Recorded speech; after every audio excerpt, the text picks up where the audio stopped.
For this Mosaic project, I'm printing out all of these grids of 9, and these fit into it. I picked up these Douglas fir 4x4x8. I think it'll take about 6 of these, and I'll be cutting all of these on the miter saw. You can see I'm printing these out 2 at a time. It takes about 8.5 hours per.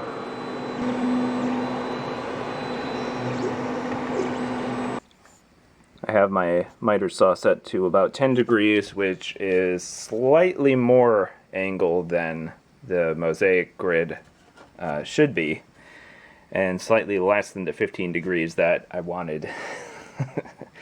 But it's going to mean I don't have to keep readjusting my angle over and over, so I pretty much averaged it to 10. So instead of about 5 for the Mosaic and 15 for the cut that I want on the face, I'll just do 10 and 10. And that has another advantage as well. It means that I'll be able to flip any of these pieces around. So I can put it in the grid and then I can rotate it around and flip it, which means I can have 2 sets of colors on my Mosaic. Just to give you an idea of what I'm working in here. Yeah, I need to clean out my wood shop. A lot. For that, and I have this like bandsaw blade that really shouldn't be here because it's dangerous. Holy. Ugh, this place is a freaking mess. This is what happens when you just go project to project to project without any space in between. You end up having to live like a dirt bag.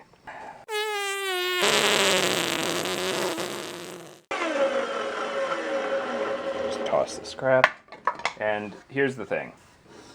From this point, you have to pretty much decide how you want this to work on the second cut. So what I would do is rotate once, and then I can create a perpendicular angle, and I'm just going to be spacing this 2 1/4 as the smallest dimension.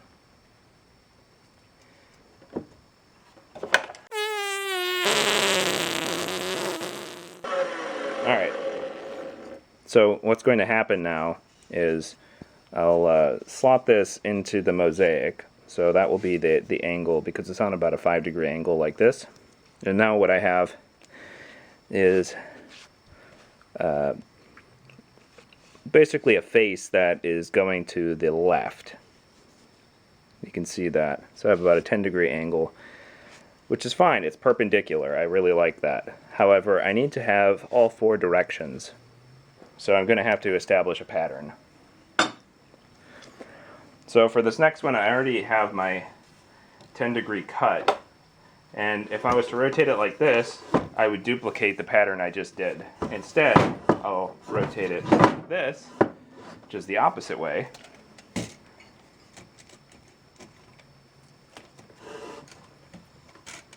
Mark off 2 1/4.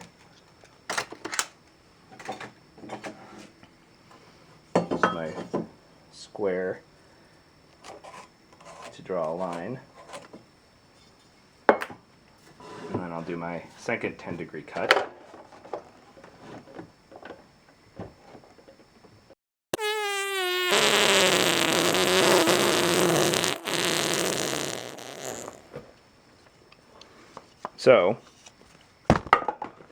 So if I line up my back here, which will be flat against the wall essentially, then you can see now I have this shape, or I could do it this way. Now what I can't do is this way or this way, but I'd like to have the option. So first I rotated clockwise, then counterclockwise, and now if I do 2 sets of rotations, I'll be able to do 2 this way. I'll be able to get another perpendicular face. About 2 and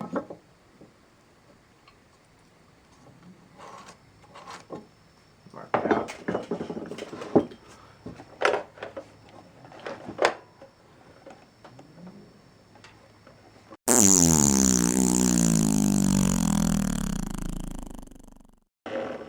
And now again, I can just line up all of my 10-degree backs, and you can see the shape I'm left with here.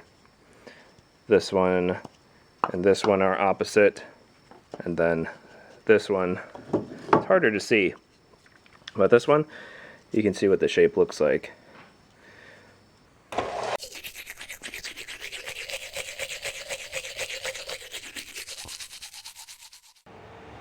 I'm just about ready to put this on the wall. I think this is about 4 feet and this is roughly 8 feet. It's going to be going right here. Sorry for the background noise. I have the minions running over there. Anyway, you can see I have these lines here. What I did was I drew a top line that was level along the top, and then I did a side line that's level. Then what I did was I set my piece up, I lined it up in both dimensions, and then I just drew a line there, and then I set it to the next spot and the next spot, and it hits this section of the wall and ceiling beautifully. Then I drew that last line, and I have my about 1/4 inch offset or so from that side wall. I don't think you're going to want to put plastic right up to a wall like this. It's not that big of a deal, but I think it could potentially trap some moisture. So as far as I can tell, this grid layout's pretty perfect, and I think I want it to start, let's see, it looks about 1 inch or so. So it's going to start around 1 inch off from the very tippy top. For mounting, I have these number 4 screws. They are 1.5 inch stainless, about $10 per 100. And I don't think you necessarily have to use this as your solution, but I wanted it to be completely flush. And I think there's a slight inset on these. Pretty sure I did an inset right here. But you can see that lines up entirely flush, and I have that much extra. I think for your application, whatever it is, you might be closer to 1.25 inches. And between everything, I figured that I'd want a longer screw. Obviously, if you're just doing drywall, you're going to want to use a screw that's more conducive to drywall. This is not a good screw for drywall necessarily. I can't say it's a bad screw, but it might be.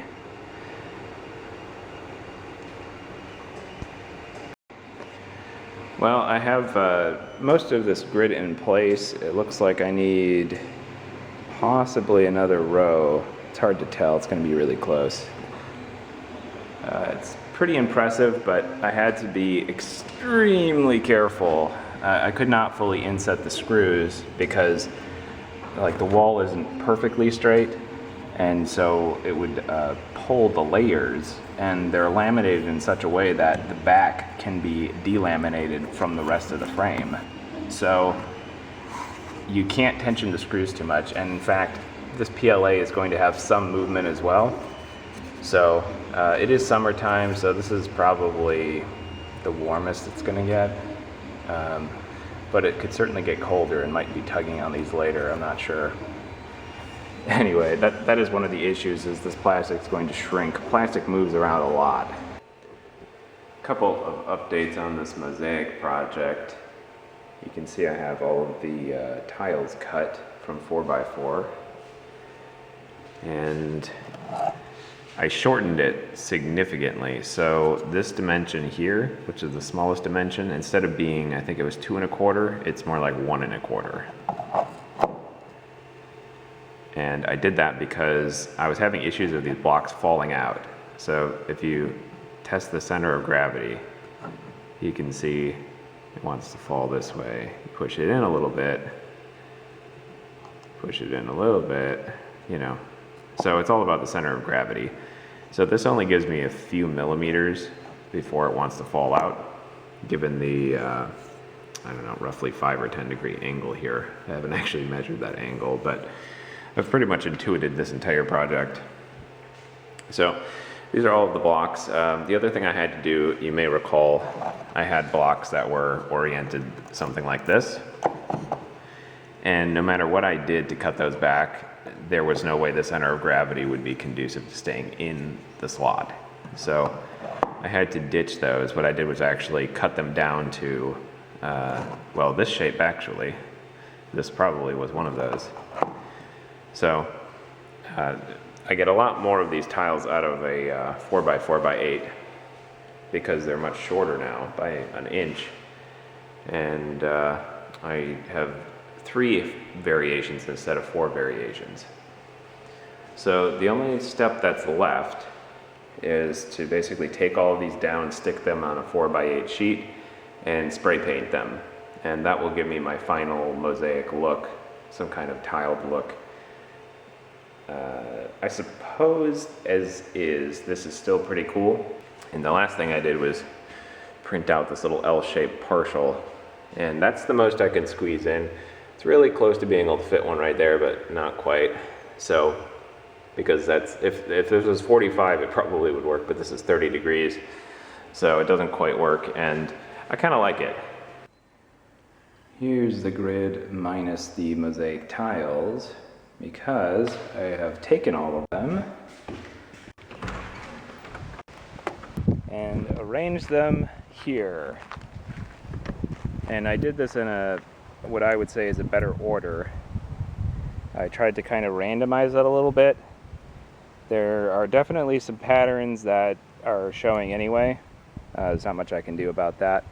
This is essentially what it's going to be on the wall. My overall concept is the creation of like heavy elements.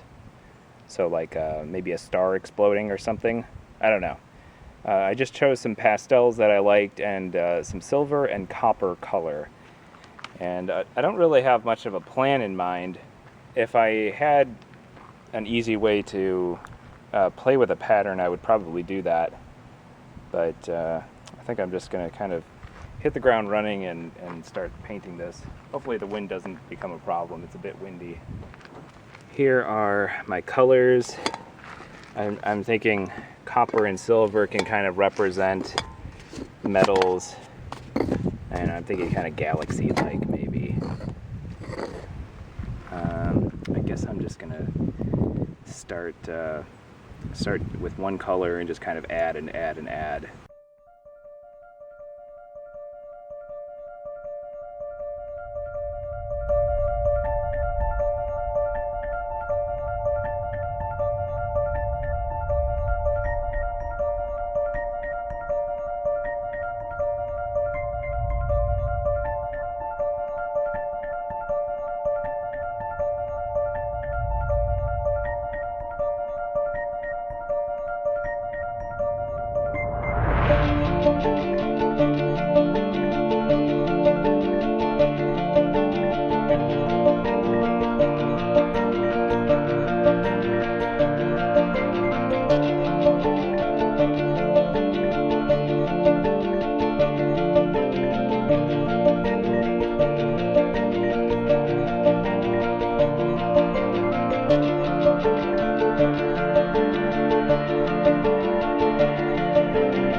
Well, hopefully I like the end result of this. I'm not sure what I'm going to make of it. I don't know if it's what I had in mind or what. Now that I'm looking at it, I don't know what I had in mind.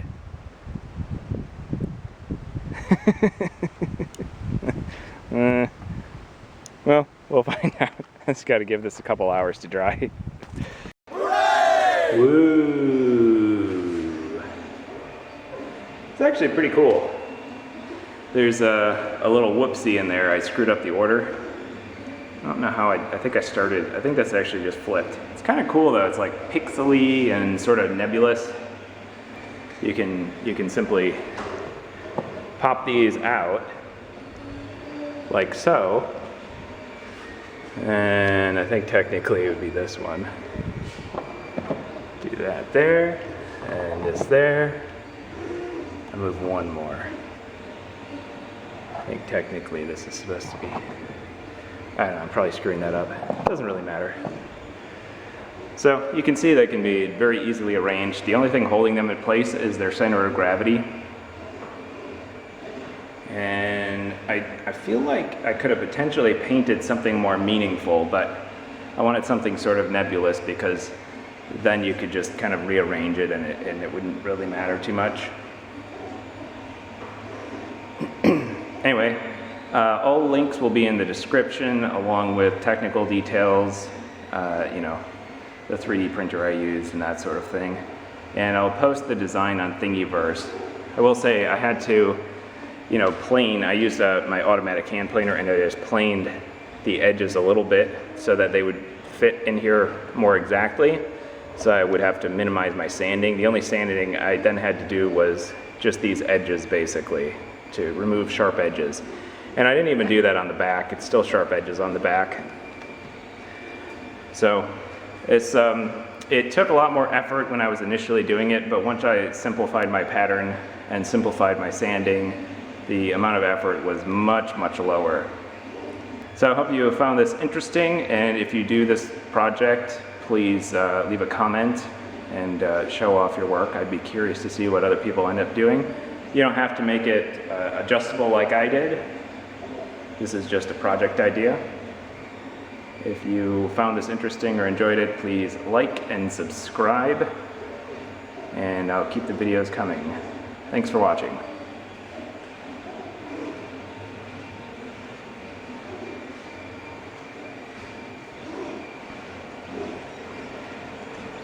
You can see right here I'm in the middle of printing my life-size raptor skeleton fossil. Here's a femur. This is my last major printing project for this room. Here's one of the claws. I'm doing this at 0.4 on the nozzle, and I want to say 0.3 millimeters on each layer. So pretty rough actually. And then I'm using a diamond file to just kind of sand, just lightly sand some of the lines. I'm keeping some of the print lines because I think they look cool.